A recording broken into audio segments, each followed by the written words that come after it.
Ahí están todos viendo la presentación y me escuchan. Bueno, yo soy Elisa, me sumé al MIP ahora recién en julio. Llegué de mi doctorado el año pasado y este paper que les voy a mostrar ahora es parte de mi tesis. Lo trabajé con mi advisor, que es Jeff Perloff, y estamos en proceso de publicación, lo mandamos recién a un journal. Pero estoy súper contenta de poder compartirlo con ustedes para tener sus comentarios, qué opinan y cómo se puede mejorar. El artículo trata de medir qué tan importante es el tema de los double markups. Entonces, para eso, oye, ¿estamos viendo ahí? Para eso lo primero es qué son los double markups. Tienen diferentes nombres, también le dicen double marginalization, pero básicamente lo que me interesa es la conexión que hay entre poder de mercado y cadena de producción. Entonces, bien en simple, vamos a tener ciertas industrias upstream, que sería, por ejemplo, aquí el trigo, y ciertas industrias downstream, que sería aquí la panadería. Entonces, hay un proceso entre medio y que se suele como obviar cuando se habla de markups y poder de mercado, y que sería que cualquier markup o poder de mercado en la industria del trigo también va a afectar, ¿cierto?, los precios en la panadería, en la industria del pan. Entonces, queremos medir qué tan importantes son esos efectos. Y cuando empezamos en realidad en este proyecto, ya hace como 4 años, el tema de los markups estaba como medio olvidado, pero recientemente ha ganado harta atención. Pero sin embargo, el tema de incluir la cadena de producción también está como medio ausente, por lo menos en la literatura nueva. Bueno, eso lo vamos a discutir a continuación. Pero eso, quería aclarar qué eran los double markups. Básicamente es el efecto que tiene el poder de mercado como aguas arriba en industrias upstream, en las industrias downstream, en los precios. Ya. Como motivación, ¿por qué este tema podría llegar a ser interesante? Es uno, creo que, o sea, no creo, considerar las cadenas de producción es importante cuando se quieren medir los efectos reales del poder de mercado y las distorsiones que genera. Y como vamos a ver en los resultados, no considerar esta parte, estas interconexiones, lleva a subestimar bastante los impactos reales del monopolio o otras formas de poder de mercado.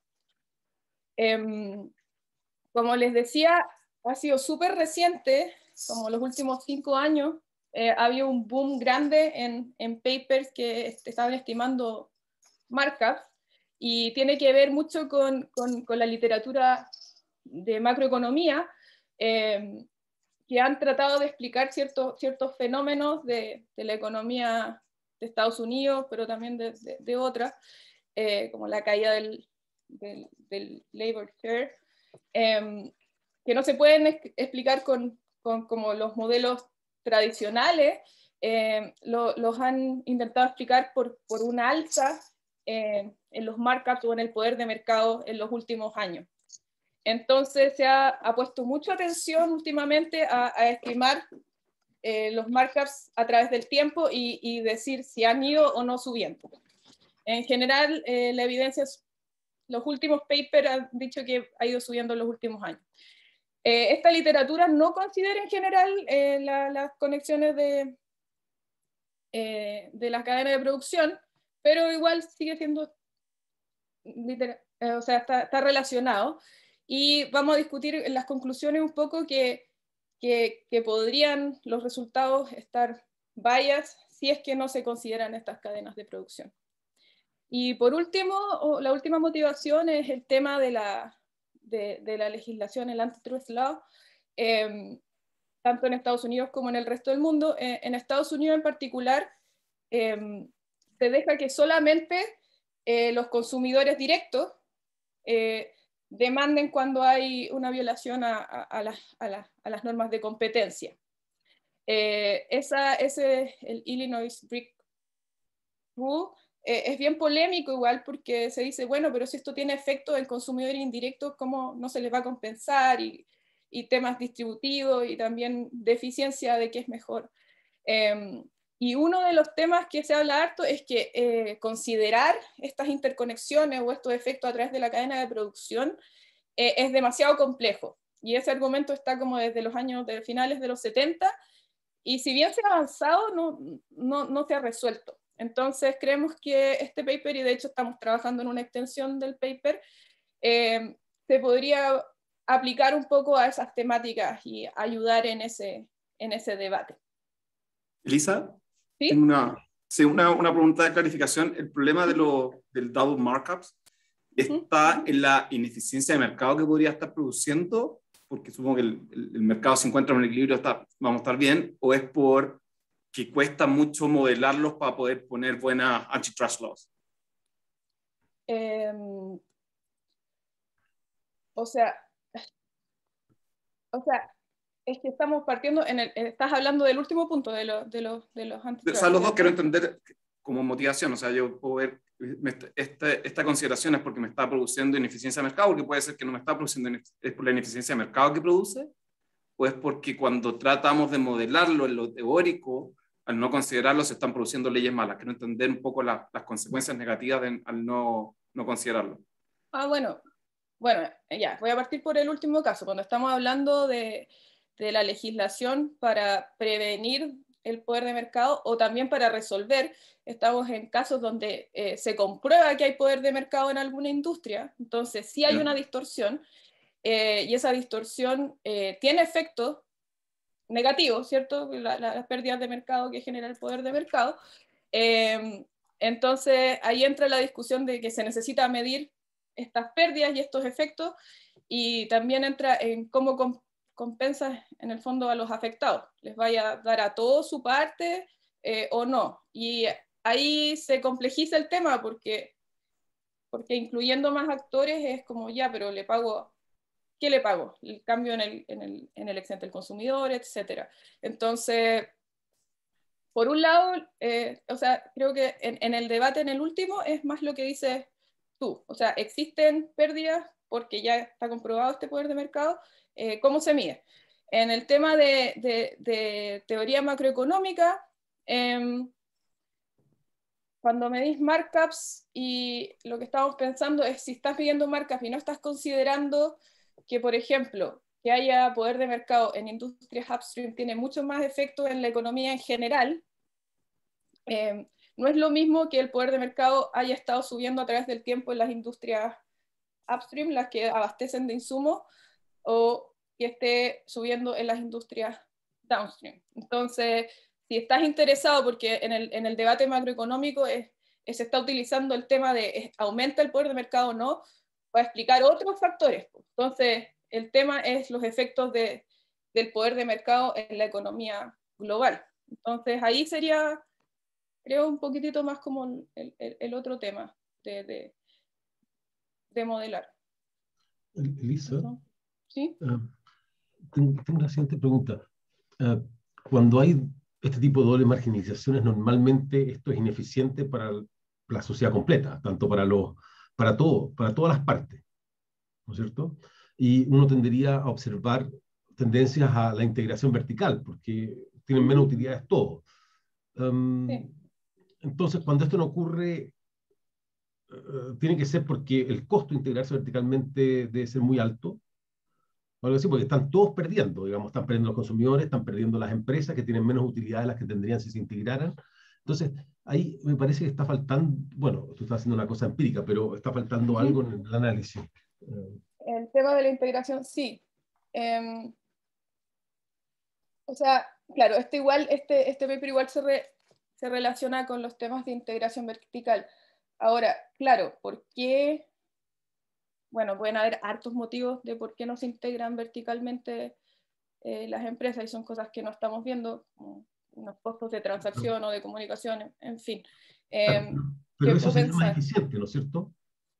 El tema es sí, pero, o sea, claro. Menos pérdidas, digamos. Claro, podría usarse esto un poco como argumento a favor de la integración vertical. Ahora, lo único que a mí me hace ruido ahí es cómo la integración vertical en el fondo quizás va a aumentar el poder de mercado de esa industria, incluso. No sé, como que pienso que pueden haber ahí unas fuerzas opuestas, pero sí, este paper igual se relaciona con eso y sería como un argumento un poco a favor de integraciones verticales, sobre todo si es que los double markups son más importantes. Sí. Eso. Gracias. ¿Alguna otra pregunta? Ya, entonces... Quizás para complementar lo que dice Ronnie, de repente en un ejemplo un poquito más complejo, el trigo se puede usar para un montón de otras cosas más, entonces se puede usar para hacer pan y me imagino para otros productos más, entonces una integración vertical completa, me pregunto cuán complejo sería si uno realmente lo hace en todos los posibles productos que se pueden generar de un insumo en particular. Entonces, no sé, yo creo que es una pregunta interesante, no tengo la respuesta a eso, pero me imagino que eso haría más complejo que hubiera una integración vertical completa, pensando en todas las posibles cosas que se pueden hacer con el mismo insumo. Súper buen punto.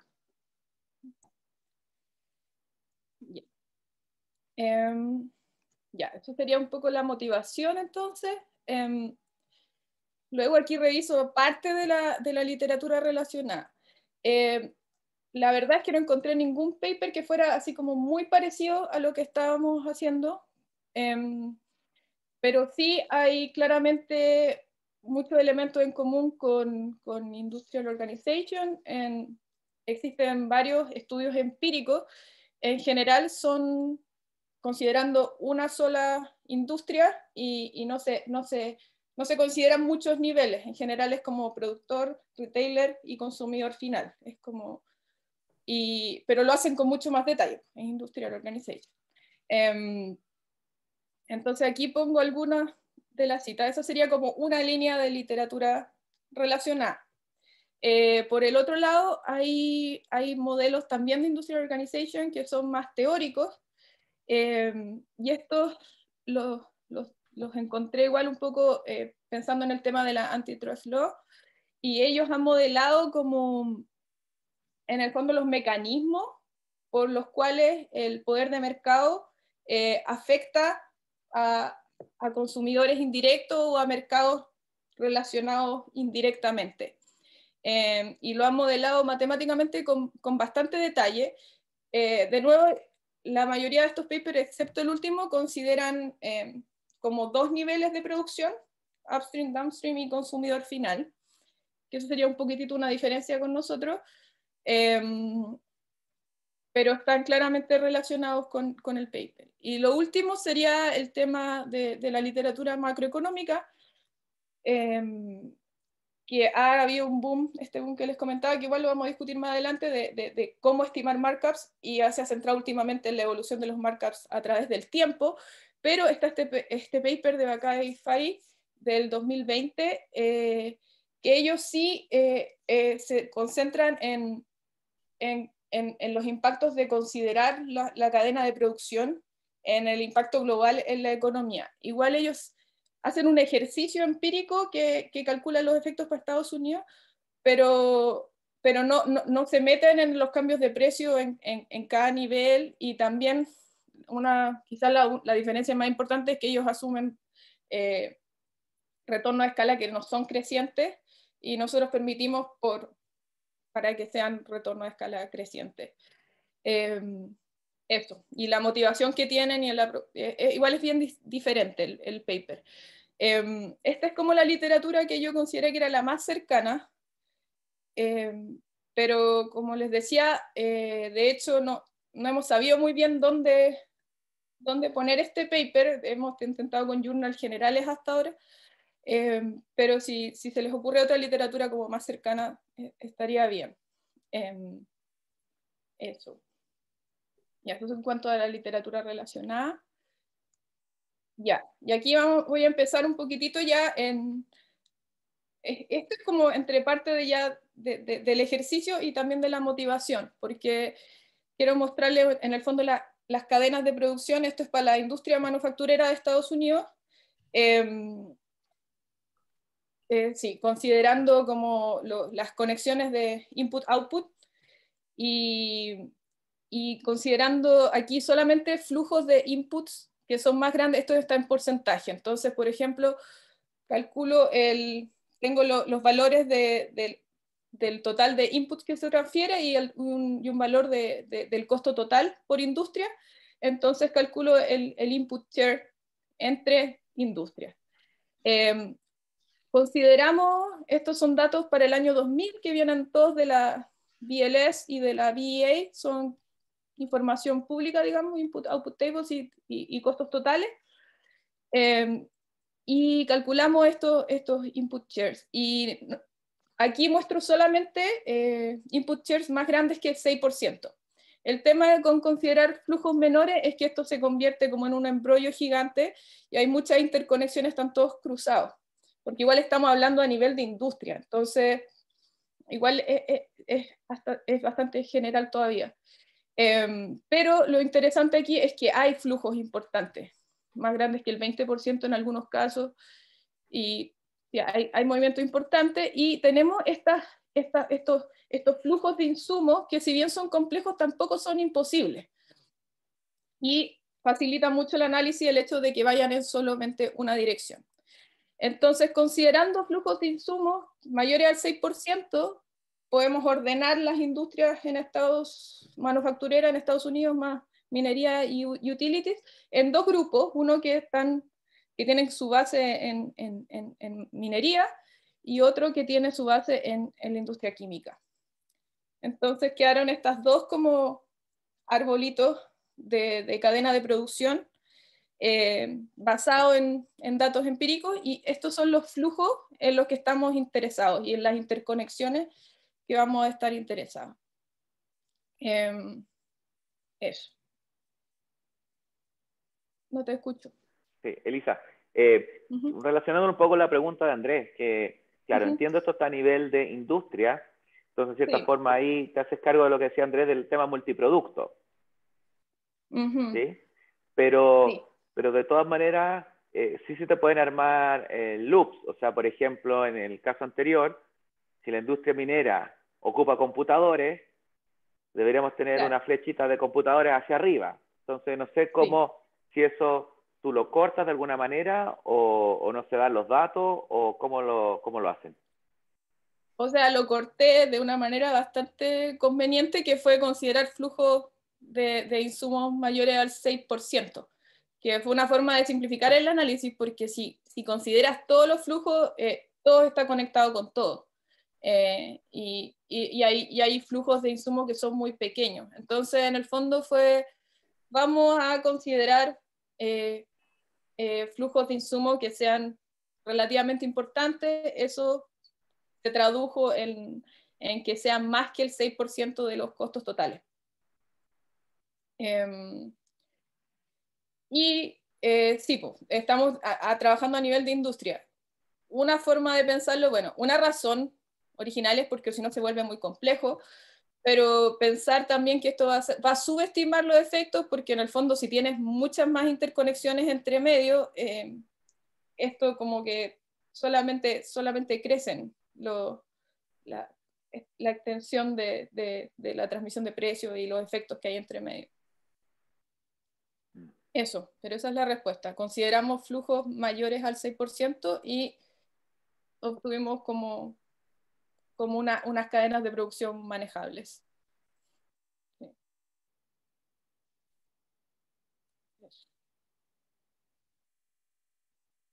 Ya, entonces estas serían las cadenas de producción base que vamos a ocupar. Y luego nos pasamos a la teoría. En cuanto a la teoría, voy a hablar sobre dos etapas. La primera tiene que ver con un modelo como un toy model, un modelo chiquitito, para entender primero que estábamos haciendo, qué mecanismos hay, ese toy model considera solamente un monopolio upstream y un monopolio downstream, y considera una demanda con elasticidad constante. Entonces, para el siguiente etapa de la teoría, que es considerar múltiples industrias upstream, vamos a necesitar un par de supuestos más. Pero igual aquí se empiezan a hacer una idea de los supuestos que estamos ocupando. Entonces vamos a asumir monopolio en cada nivel. Tenemos unas demandas con elasticidad constante. Los subíndices siempre D va a ser downstream y U va a ser upstream. Entonces resolvemos el problema para industria downstream. Después calculamos el nivel de input óptimo en términos de los precios y de la industria upstream. Después resolvemos el problema. Esto sería un equilibrio general completo, digamos. Resolvemos el problema para la industria upstream y en el fondo lo que nos interesa es obtener el precio de este bien final, que sería downstream, en términos de el markup, los markups upstream y los precios de la industria upstream. Importante, se me olvidó no mencionar acá, las alfa son los retornos a escala. Entonces, si el alfa es más grande que 1, tienes retornos crecientes; si es igual a 1, tienes constante; y si tienes menor a 1, decreciente.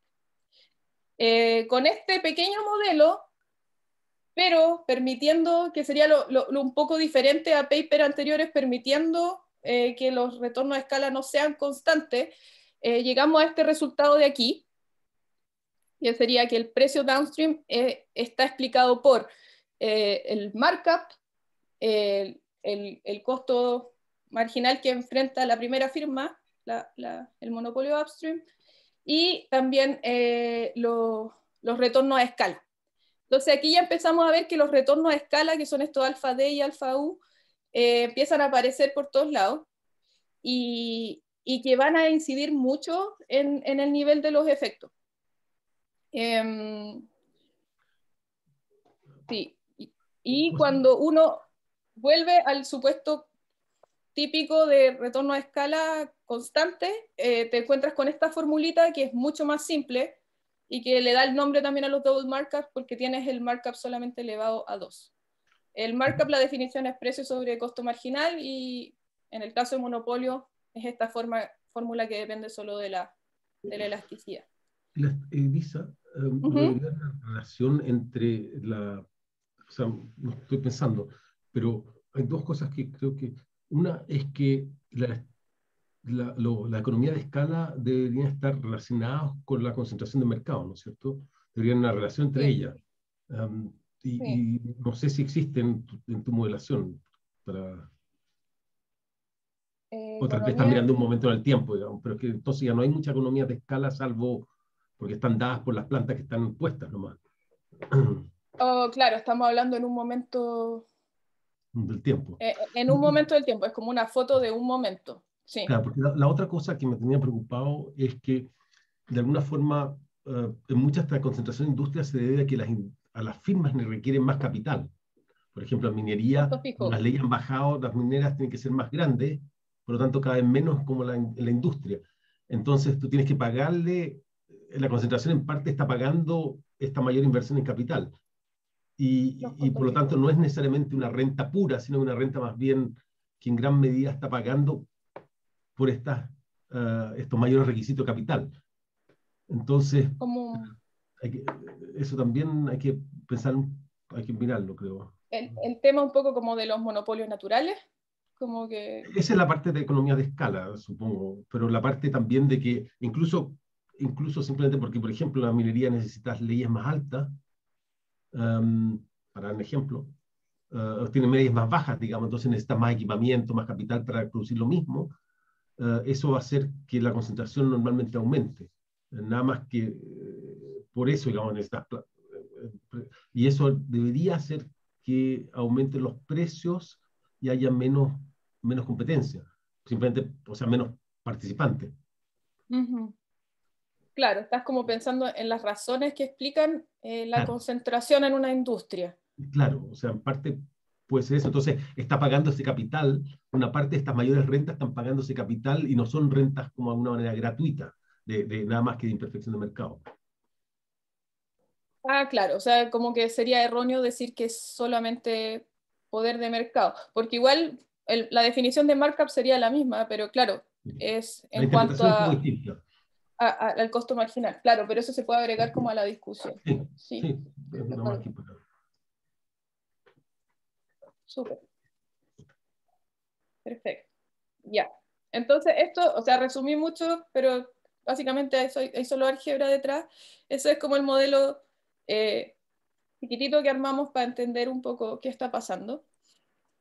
Luego nos movemos para poder enfrentar estas cadenas de producción que les mostré al principio a tratar de calcular efectos cuando tienes múltiples industrias upstream.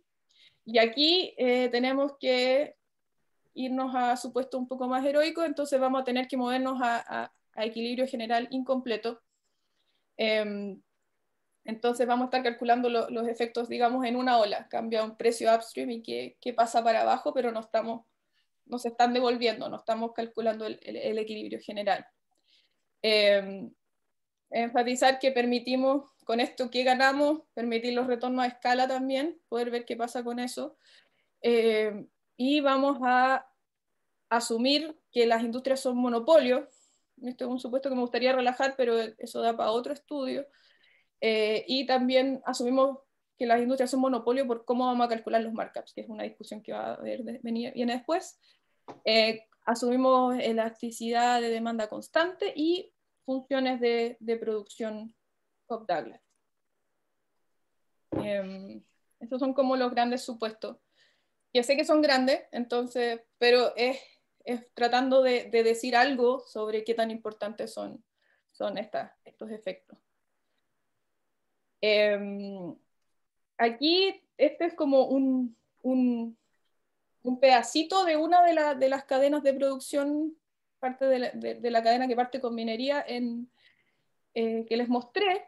La idea es enfatizar que las conexiones no son tan simples, porque que existen efectos directos y también efectos indirectos. Efecto directo sería el que tiene la industria número 2 en la industria número 3, porque le vende inputs directamente nomás, y eso sería un efecto directo, pero un efecto indirecto sería los que tiene la industria número 1 en la industria número 4, que es que se rompa el poder de mercado o que caiga el poder de mercado en la industria número 1 va a tener efectos indirectos en la industria 4 a través de la industria 2 y la industria 3. Entonces, todas estas interconexiones se van complejizando y se van sumando. Lo que hicimos nosotros fue básicamente calcular el precio de la industria downstream en términos de los precios de los insumos, resolviendo los problemas para la firma, y luego podemos jugar en el fondo con qué pasa si estos precios cambian. Aquí muestro como para el caso más sencillo, que sería solamente un efecto directo, calculamos el cambio porcentual en el precio downstream. Entonces, en este ejemplo en particular, la industria downstream en la que estamos interesados sería la industria número 3, y la industria upstream que estamos considerando, donde se va a eliminar el markup, eso es pasar de un markup 1 punto algo a 1, y queremos ver cuál va a ser el cambio porcentual en el precio de la industria 3. Entonces este P3 estrella sería el nuevo precio cuando se redujo el poder de mercado, y el P3 sería el precio original. Y la fórmula no es tan terrible, es esta de aquí, y podemos ver que el efecto va a depender del markup en la industria 2, o sea, el nivel de poder de mercado que exista en esta industria 2, este alfa 3.2 que va a ser el coeficiente en la función Cobb-Douglas, digamos, que tiene que captura el flujo de insumos entre estas dos industrias, y después estos términos de acá, que son básicamente las características de la industria 3, el poder de mercado de la industria 3 y sus retornos a escala. Entonces, más o menos así se ve. Esto es el caso simple cuando estamos reduciendo en una pura industria upstream y queremos ver qué efectos tiene la industria 3. Cuando analizamos casos un poquitito más complejos, la fórmula va creciendo, pero los elementos siguen siendo los mismos y no es tan difícil de calcular. Entonces aquí vemos los efectos, por ejemplo, ¿qué pasa si eliminamos el poder de mercado en todas las industrias upstream? Eso sería en la industria 1, 2 y 3. Estamos básicamente pasando de un markup positivo a un markup 1. ¿Qué pasa en el precio de la industria 4? Y de nuevo, ese cambio en el precio va a estar explicado por los markups en las industrias upstream, M1, M2, M3, los flujos que se capturan en estos coeficientes de la función Cobb-Douglas entre industrias y las características de cada industria que se resumen en la elasticidad de la demanda y también en el nivel de poder de mercado.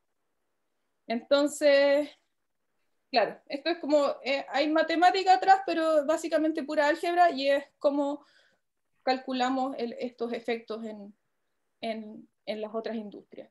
No puse más fórmulas, pero lo que también calculamos es el cambio en el excedente del consumidor en las industrias downstream,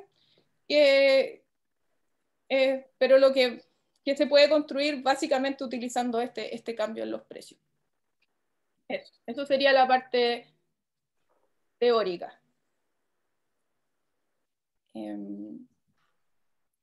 Bueno, y después nos pasamos a la parte más empírica. Aquí tenemos básicamente 3 pasos. El primero es lo que les describí al principio, que fue construir los input flows, que es bastante directo. Luego viene el tema más polémico, que voy a hablar un poco de eso, pero de hecho esto dio para otro capítulo de la tesis. Entonces podemos discutirlo un poco, pero si les parece terminamos los resultados y después podemos volver, porque eso es como largo, que es cómo se estiman los markups y cómo se estiman los retornos a escala, y qué método usar y por qué. Y luego, con esa información es súper fácil obtener de nuevo no la función de producción no completa, sino que los alfa de la Cobb-Douglas. Okay, entonces esos son básicamente los pasos que seguimos. El primero ya lo discutí, y para hablar un poco sobre cómo se estiman markups, aquí hay como una revisión, o sea, algunos papers como esenciales en el tema. Parte la estimación, ¿cierto?, de los markups con Harberger en el 54, con supuestos bien heroicos, pero él básicamente plantea cómo se miden los markups y este triángulo de Harberger, que es la pérdida de mercado. Después de eso no hubo discusión en bastante tiempo. Esta es una revisión de diferentes métodos que tiene Perloff, Karp y Golan. Y después hay un paper muy importante que es el de Halt de 1988, donde en base al residuo de Solow, él plantea esta nueva forma de estimar markups. Eso se siguió desarrollando, usaron como instrumentos en general en estos años, Roger, y después encontramos este paper de Dewar and Fox, que es lo que vamos a utilizar, porque en general todos los anteriores asuman retornos constantes de escala. Y este paper nos ayudó harto porque ellos calculan tanto el markup como los retornos a escala. Entonces nos quedamos, a ese le presté harta atención. Y después viene la literatura nueva en cómo estimar markups, que viene con Locker, Warszewski y para adelante. Ellos utilizan datos a nivel de firma, y si bien construyen en base a lo que hizo Hall antes, es otra metodología donde sí, se basan en la elasticidad del input específico. No vamos a utilizar esa metodología porque no tenemos esos datos, pero las estimaciones las comparamos con lo que ellos tienen, en particular su último paper, que si bien no tiene las estimaciones por industria manufacturera, podemos ver más o menos algunos generales y no están tan alejados a los números que nosotros obtenemos. Entonces, yo me voy a concentrar en los métodos de Dibor and Fox y en el de Hall del 2018, que es como una variación de su método original del 88. Eso, aquí se puede discutir harto, pero lo central de este paper no es cómo estimar markups, sino que es los double markups. Pero sin duda, el número que pongas o las estimaciones que ocupes van a afectar los resultados. Ya, les voy a mostrar acá, estos son los resultados cuando uno estima usando Dewar and Fox y Hall. Para Dewar and Fox obtenemos retorno a escala y markups. Para Hall solamente obtenemos los markups. Y eso igual es parte de este otro capítulo que hice, es porque Hall estaba asumiendo implícitamente retorno a escala constante. Porque en un momento de su estimación él iguala el income share con el cost share. Entonces estaba como asumiendo eso, y la cosa es que igual fue súper interesante porque descubrimos que los dos papers estaban usando básicamente la misma regresión, pero para estimar cosas diferentes, pero si uno se da cuenta de que Hall estaba asumiendo los retornos a escala constante, es bien fácil derivar una ecuación de la otra. Pero eso pasó. Entonces, vamos a usar, ¿por qué estos dos? Bueno, Dewar and Fox lo vamos a ocupar porque nos da los retornos a escala y los markups, y vamos a usarlo también, contrastarlo con Hall, que asume retorno a escala constante, pero también tiene la estimación de los markups.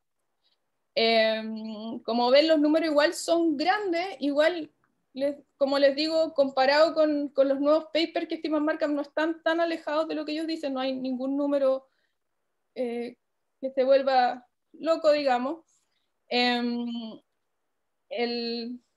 esto después, si quieren, lo comentamos más, o no sé si tienen alguna pregunta al tiro, pero sí, pues se puede discutir por qué ese periodo de tiempo y muchas cosas.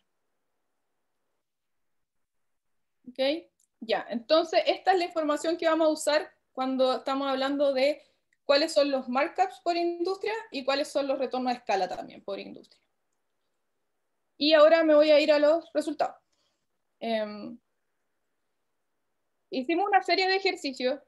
Una parte difícil de este paper es justificarlo como qué política real podría graficarse en esto. No tengo mucho la respuesta, siento que es más un ejercicio un poco teórico de ver qué tan importantes son estos fenómenos, pero igual me ayudaría mucho si tienen alguna idea o comentario con eso. Esta primera tabla de resultados muestra el cambio porcentual en los precios de las industrias downstream cuando se elimina el poder de mercado en una industria upstream. Entonces, básicamente estamos poniendo en la M igual a 1 en alguna industria upstream, que en el primer caso es minería, y estamos viendo qué pasa en los precios de todas las industrias relacionadas downstream. Tenemos tres tablas. La primera es qué pasa cuando consideras los markups y los retornos a escala estimados con Dewar and Fox, y las caídas de los precios son son bastante importantes. Esto significaría 14%.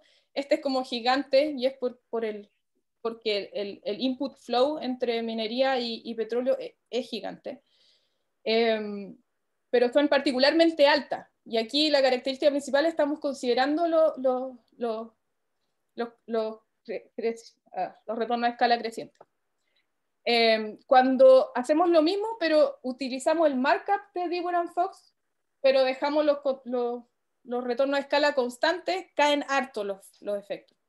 O sea, esto muestra que los retornos a escala hacen una diferencia bastante grande. Y por último, estos son los estimados con los markups de Hall, que asumen retorno a escala y además el markup es un poco más pequeño. Pero en todos los casos, igual hay efectos importantes, claramente son mucho más altos cuando consideran los retornos a escala creciente.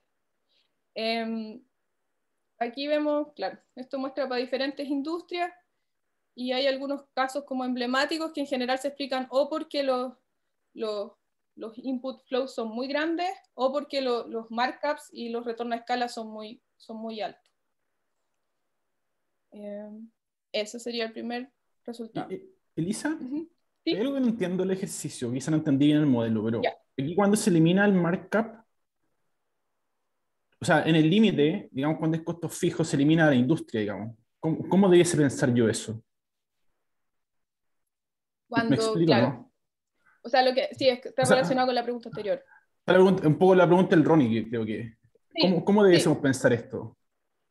Sí, es una buena pregunta y mi solución fue que después estamos considerando cambios marginales, como reducir solamente un 1%, porque es lo que te decía, es difícil pensar en qué política básicamente puede reducir el markup completamente, en particular si existe costo fijo. Así que...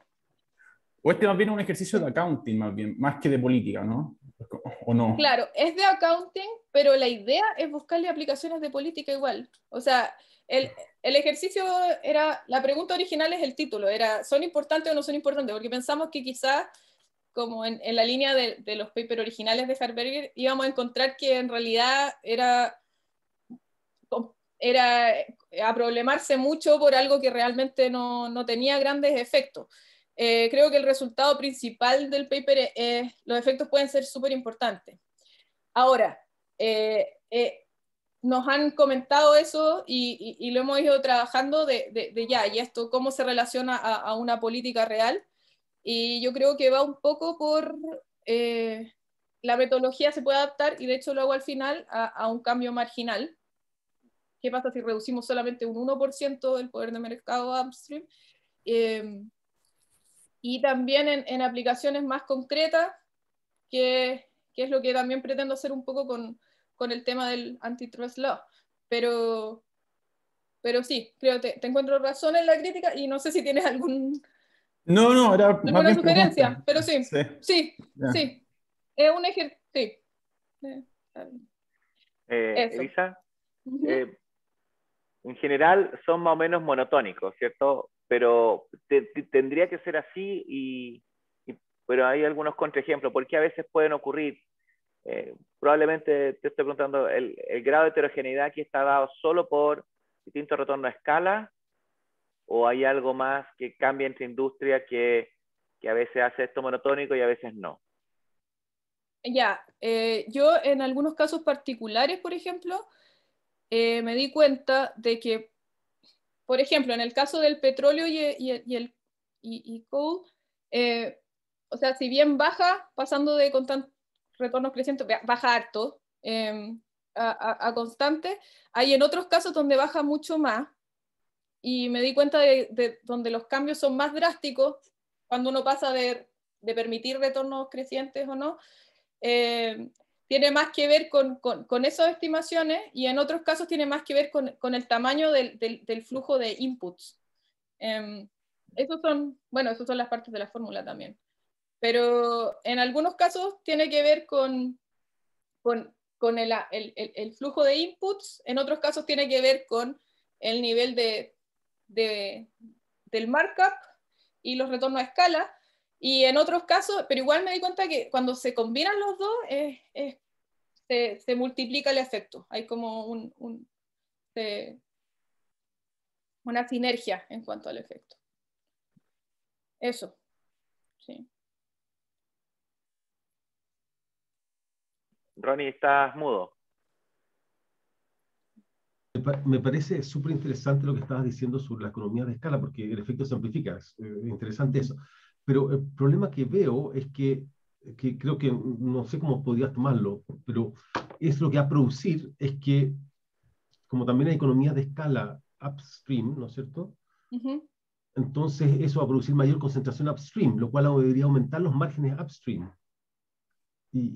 O sea, downstream, perdón. O sea, tú vas hacia abajo, abajo ahora tienes más economías de escala, por lo tanto debería haber más concentración.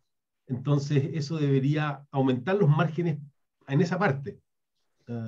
Y no veo muy bien cómo se podría resolver esa cosa, ¿te fijas? Porque como abajo también va a estar aprovechando más, con los menores costos va a estar aprovechando más economía de escala, va a tener más concentrado el mercado.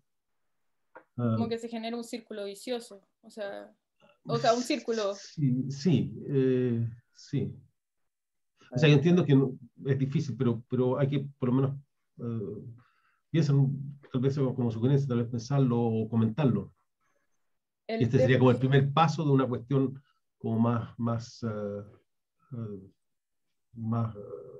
sé cómo llamar, un estado físico, un equilibrio de este tipo de problemas.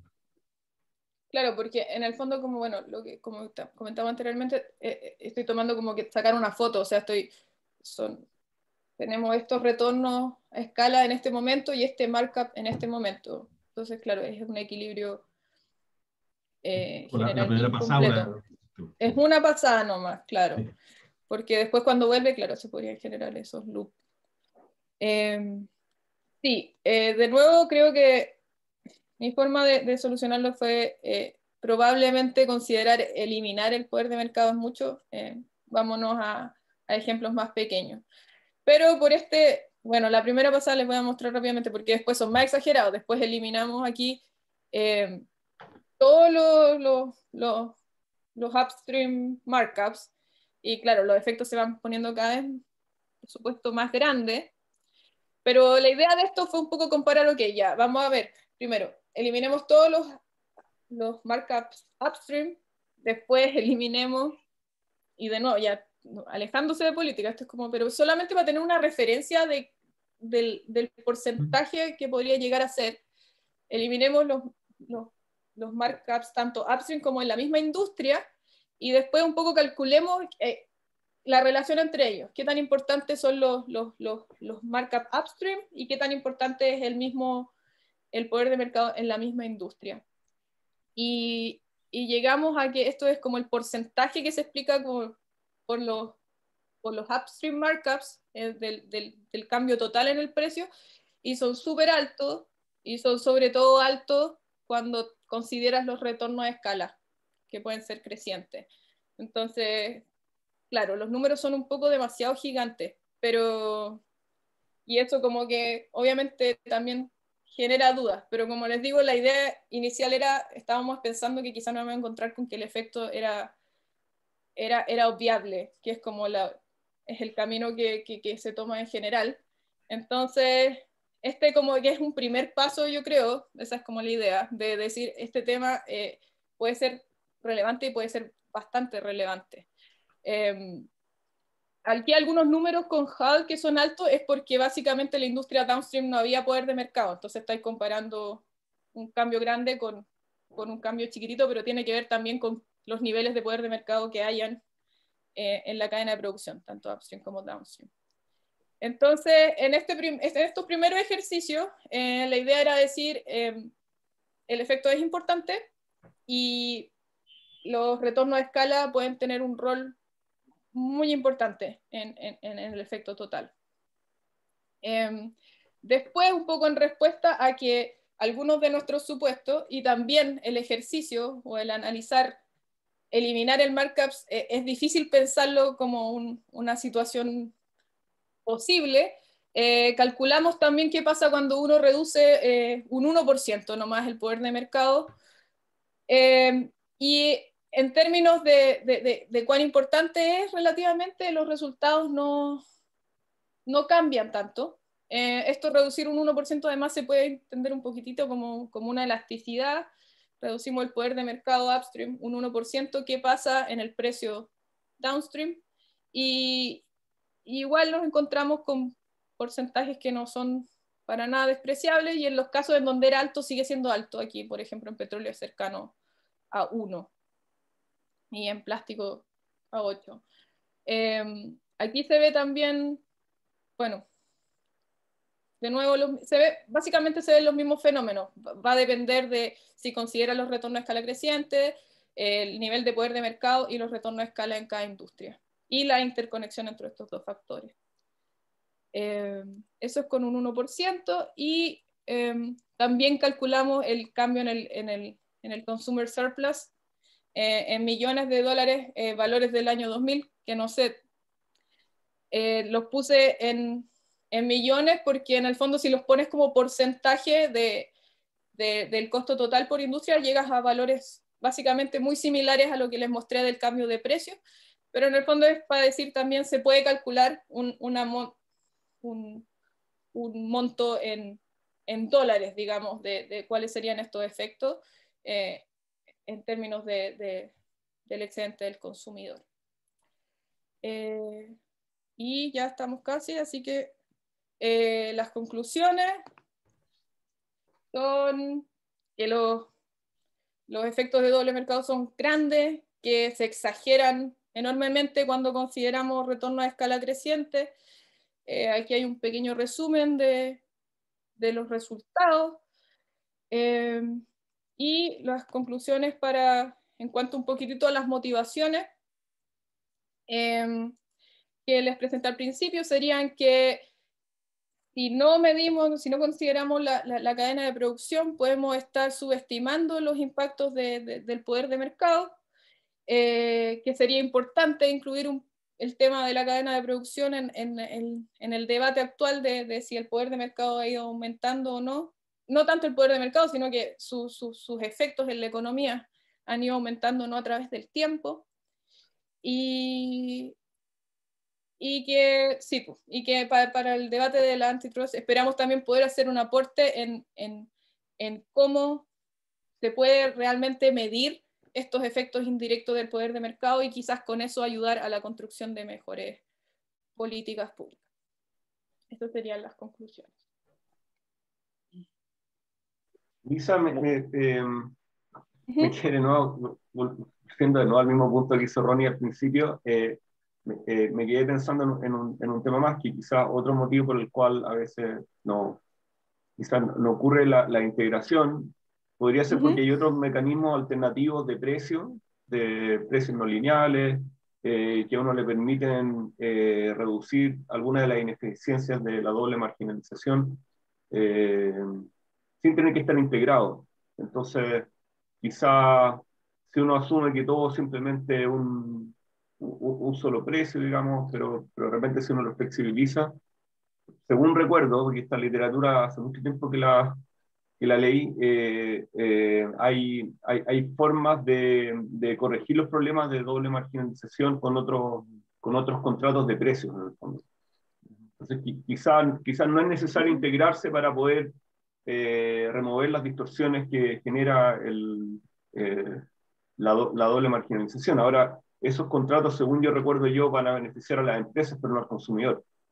Porque lo que yo recuerdo es que le permiten a la empresa extraer todo, pero probablemente el consumidor... bueno, ahí tendría que acordarme. En eso no me acuerdo muy bien de esos temas, pero efectivamente hay otros mecanismos que uno podría considerar. Si me podrías mandar alguna, porque no estoy familiarizada con esa literatura y sería súper buena para sumarla a la discusión. Sí. O sea, quizás con lo que hizo Andrés, no sé si te referías a esto, Andrés, pero están los rebates, los rappel, por ejemplo, en la industria del retail, que con sus proveedores, todo eso son formas, ahora bien, yo creo que generan una concentración de mercado más o menos eso, porque son súper arbitrarios aquí los tamaños de los rebates y los rappel que acuerdan tanto los proveedores como los retailers. Pero eso sería un mecanismo en el cual la doble marginación se distorsiona o cambia. Sí, o cada vez que hay un fee también, de repente puede haber alguna... Pero en el fondo es precio no lineal. Con mecanismos de precio no lineales, por lo que yo recuerdo. Los rebates y los rappel son o por volumen o por precio, son formas de traspaso económico entre las distintas partes de la industria. En algunos efectos de integración vertical, ¿cierto? Sí. Sí, o sea, obviamente depende del modelo, que sea el nivel de competencia, diferenciación, en fin, pero hay modelos en que efectivamente con contratos no lineales logras replicar la integración vertical, lo cual es buena para los consumidores, es buena para los productores apps, es buena para todos. En el fondo, el problema de la doble marginación es que estás cobrando precios aún más caros que el precio monopólico. Entonces, cuando solo llega el precio monopólico, están todos contentos. Super. Es genial, voy a buscar eso.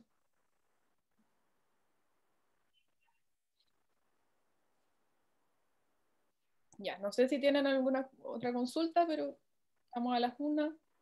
Muchas gracias por escuchar y por sus comentarios. Y si se les ocurre cualquier otra cosa, por favor, déjenmelo saber. No, muchas gracias a ti, muchas gracias a todos nuestros profesores por la asistencia, así que, bueno, seguimos en contacto en los seminarios y muchas gracias a todos. Buenas tardes. Chao, chao, que estén bien. Chao, chao.